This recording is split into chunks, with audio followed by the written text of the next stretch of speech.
আসসালামু আলাইকুম, সবাইকে শুভেচ্ছা জানাচ্ছি মাসুম মাহবুব। অবশেষে হুমায়ুন আহমেদের দ্বিতীয় স্ত্রী শিলার বান্ধবী আসিফ নজরুলের শাশুড়ি মেহের আফরোজ শাওন গ্রেফতার হলেন।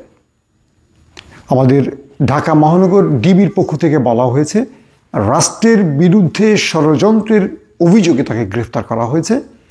আগামীকালকে তাকে আদালতে তোলা হবে, তার আগে ডিবি কার্যালয়ে তাকে জিজ্ঞাসাবাদ করা হবে। তবে কয়েকটি সূত্রের বরাতে যে খবর পেয়েছি, শাওনের বিরুদ্ধে রাষ্ট্রের যে ষড়যন্ত্রের অভিযোগ পাওয়া গেছে সেটা খুবই ভয়াবহ ব্যাপার। একজন অভিনেত্রী পর্দার অন্তরালে কী ধরনের ষড়যন্ত্র করতে পারেন সেই ব্যাপারে কিছু আভাস পাওয়া গেছে, যদিও এই ব্যাপারে সত্য তথ্যগুলো এখন পর্যন্ত আসেনি। তবে সেটা তাকে পুলিশ রিমান্ডে নেওয়ার পর হয়তো তথ্যগুলো আমরা পাবো। তবে যে তথ্যগুলো ইতিমধ্যে পেয়েছি, একটি দেশের গোয়েন্দা বাহিনীর সঙ্গে বা এজেন্সির সঙ্গে শাওন কাজ করেছেন। রাষ্ট্রের ভেতরে কিভাবে ষড়যন্ত্র করেছেন সেই জিনিসগুলোর কিছু আলামত পেয়েছে আমাদের আইনশৃঙ্খলা বাহিনী।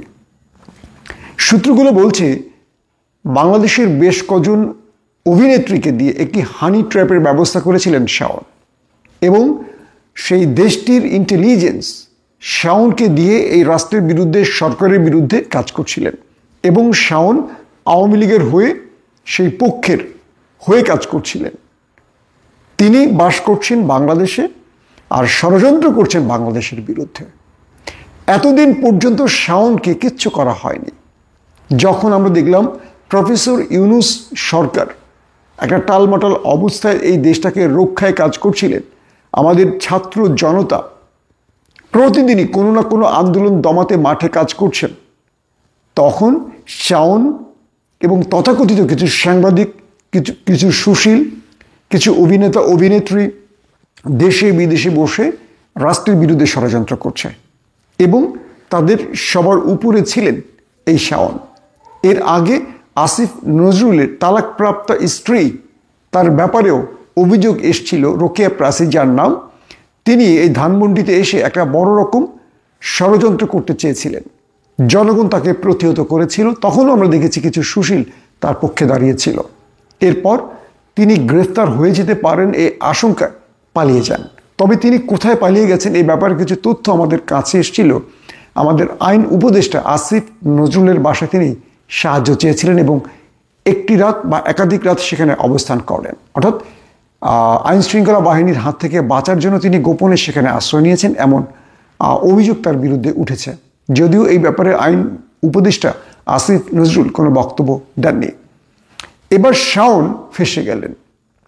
এতদিন পর্যন্ত শাওনের প্রতি এই রাষ্ট্র করুণা করেছিল, যাতে করে শাওন অ্যাটলিস্ট চুপ থাকে, বা যেহেতু একজন উপদেষ্টা বা হুমায়ুন আহমেদের স্ত্রী বা তার মেয়ের জামাই, যদিও এটা সৎ মেয়ের জামাই, আসিফ নজরুল উপদেষ্টা, সব কিছু মিলে হুমায়ুন আহমেদের পরিবারের সম্মানকে চিন্তা করে সরকার তার ব্যাপারে কোনো ব্যবস্থা নেয়নি। কিন্তু শাওন আওয়ামী লীগের হয়ে এত বেশি দালালি করছিল, এত বেশি ষড়যন্ত্র করছিল যে সরকার শেষ পর্যন্ত তাকে গ্রেফতার করতে বাধ্য হয়, কারণ এই রাষ্ট্রের নিরাপত্তা সবার আগে। এদিকে শাওনের জামালপুরের বাড়িটিতে বিক্ষুব্ধ জনতা আগুন ধরিয়ে দিয়েছে। জামালপুরের পুলিশ কর্তৃপক্ষ থানা থেকে যে তথ্যটি পাওয়া গেছে, যে সেখানে বিক্ষুব্ধ জনতা আগুন ধরিয়ে দিয়েছে, কারণ শাওনের যেই অতিরিক্ত রাষ্ট্রের বিরুদ্ধে ষড়যন্ত্রের যে বিষয়গুলো বা সোশ্যাল মিডিয়াতে প্রকাশ্যে এই রাষ্ট্রের বিরুদ্ধে তিনি যেভাবে বিষোদ্গার করছিলেন, এগুলো ছাত্র জনতা মেনে নিতে পারেনি, যার কারণে তার জামালপুরের বাড়িতে আগুন ধরিয়ে দিয়েছে।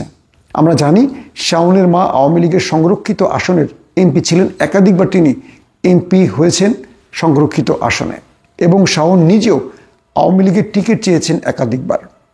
এবার শেখ হাসিনার জন্য তিনি মাঠে নেমেছেন, ওপারের প্রেসক্রিপশনে এই দেশের মধ্যে বড় রকম ষড়যন্ত্র করতে চেয়েছেন।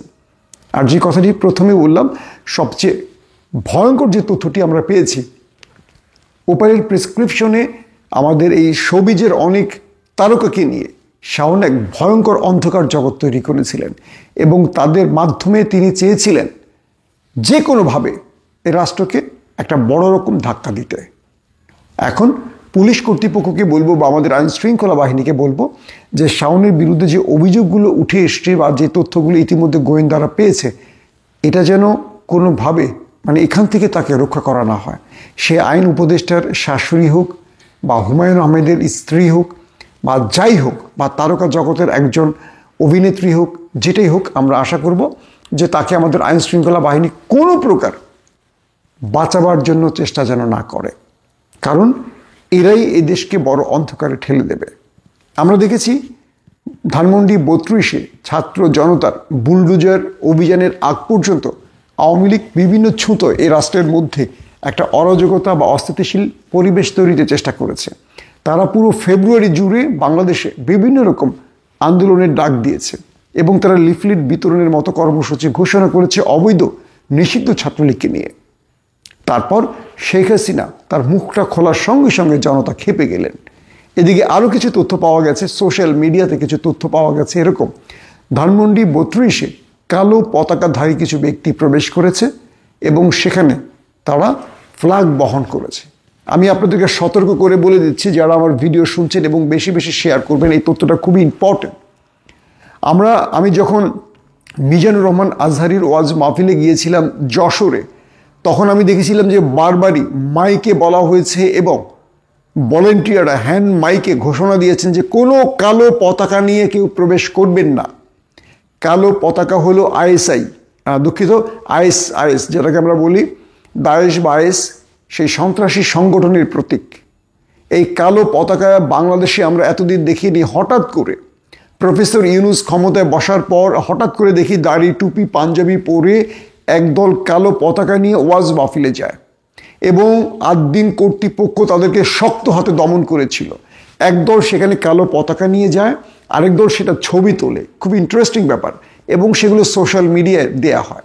এবং ভারত এই ছবিগুলো মানে ভারতীয়ভাবে বা আমাদের ওপারের ষড়যন্ত্রকারীরা এই ছবিগুলো ইন্টারন্যাশনালি আন্তর্জাতিক বিশ্বের কাছে তুলে দিয়ে বলছে যে ইউনূস সরকার একটা জঙ্গিবাদ সরকার, মৌলবাদী সরকার, তারা এই দেশটাকে ইসলামিক সন্ত্রাসীদের মাধ্যমে শাসন করছে বা ইসলামী সন্ত্রাসীদেরকে ইউনূস সরকার লালন করছে, এরকম অভিযোগ তোলা হচ্ছে।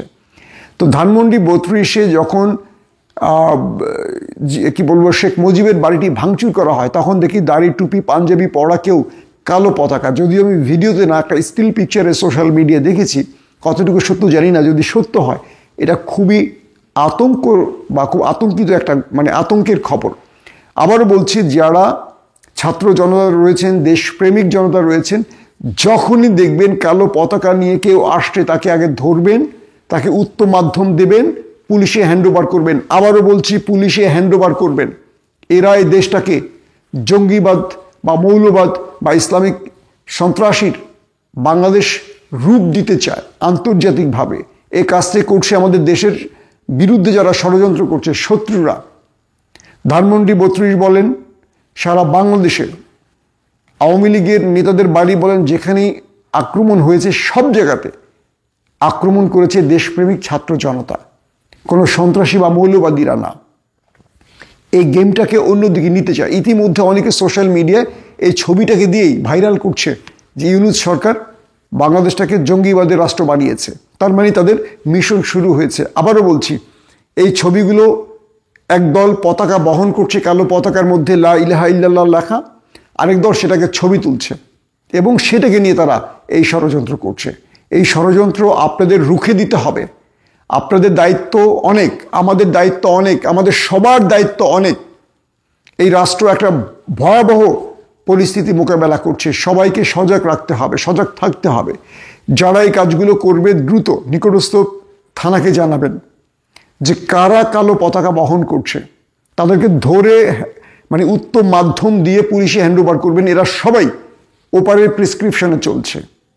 আপনারা অবশ্যই এই ব্যাপারে অ্যালার্ট থাকবেন। দর্শক, আমরা বলছি যে আমরা একটা ক্রুশিয়াল টাইম পার করছি। শাওন শুধু নয়, আরও বহু ব্যক্তি আছে যারা এই ষড়যন্ত্রে লিপ্ত হয়েছে, রাষ্ট্রের বিরুদ্ধে ষড়যন্ত্র করছে। আমরা একটা ভয়াবহ টাইম পার করছি। তাই বলছি, সর্বোচ্চ সতর্ক থাকবেন।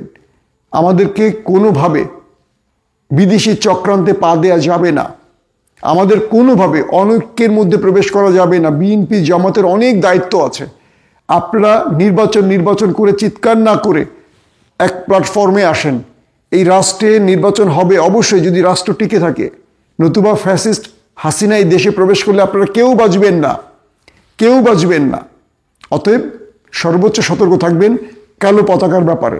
অতএব সর্বোচ্চ সতর্ক থাকবেন শাওনদের মতো এই দুষ্ট নারীদের ব্যাপারে, যারা এই রাষ্ট্রকে বিপদগ্রস্ত করতে চায়, যারা এই রাষ্ট্রের বিরুদ্ধে ষড়যন্ত্র করতে চায়।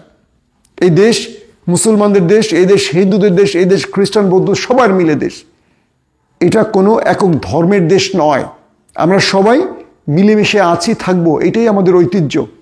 অতএব সকল ষড়যন্ত্র একজোট হয়ে আমরা মোকাবেলা করব। ধন্যবাদ।